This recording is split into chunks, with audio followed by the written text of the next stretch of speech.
Na Beogradskom sajmu predstavljena je izložba Velikani srpske motorizacije o automobilskom nasleđu Srbije, gde su prikazani posebni oldtimeri iz zemlje i sveta i oživljene legende domaće i svetske automobilske istorije. Predstavnik Srpskog saveza za istorijska vozila Vladimir Atanacković rekao je da na izložbi predstavljeno 5 vozila iz perioda 1926. do 1981. godine, a jedan deo je posvećen zastavinim vozilima. Tako da tu imamo prvi licencno sklapani Fiat u pogonu Zastava, to je Fiat 1400 BJ iz 57. godine, a pored njega stoji Zastava 750 prve generacije, takozvani Kontraš, i taj nama najmlađi auto na ovoj postavci, to je Zastava 101 druge generacije. Pored toga imamo vozila koje su neke ličnosti obeležili.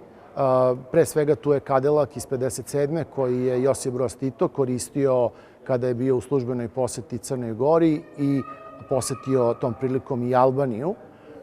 Tu su i dva BMW-a 503, kupe i kabriolet, koji su nekada davno bili u službi državne bezbednosti kao čistači u pratnji Josipa Broza Tita. Kada je reč o dizajnu, kako je kazao Atanacković, tu je bio i legendarni Jaguar E-Type iz 70. godine. Na izložbi je bila mini postavka posvećena našem čuvenom inženjeru Miki Borisavljeviću. Čoveku koji je diplomirao zajedno sa Ferdinandom Porscheom, održavao jako bliske prijateljske kontakte, pa kažu kakav je Mika bio dovoljno veliki da mu je Ferdinand Porsche dolazio na slavu. Na izložbi su u originalu prikazani motor njegove konstrukcije, odelo za vožnje motorcikla, kao i par prigodnih fotografija. Mika Borisavljević je jedan od najznačajnijih inženjera motornog smera, takođe bio i posle rata profesor na Beogradskom univerzitetu i ostao je zapamćen po mnogim uspesima i patentima koje je konstruisao za život.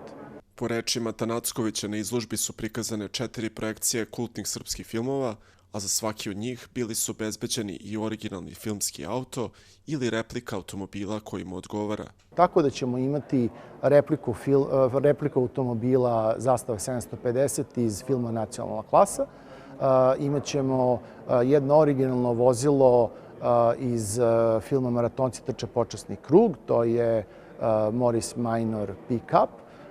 Zatim ovaj BMW iza mene koji je učestvovao 39. godine u Beogradskom Grand Prix-u.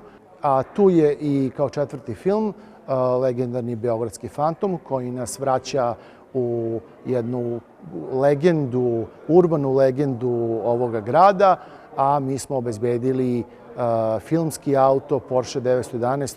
Na izložbi su istoričari automobilizma prezentovali i predstavili svoje knjige i svoj rad kroz decenije, koliko su aktualni na našoj sceni i pokretu istorijskih vozila Srbije.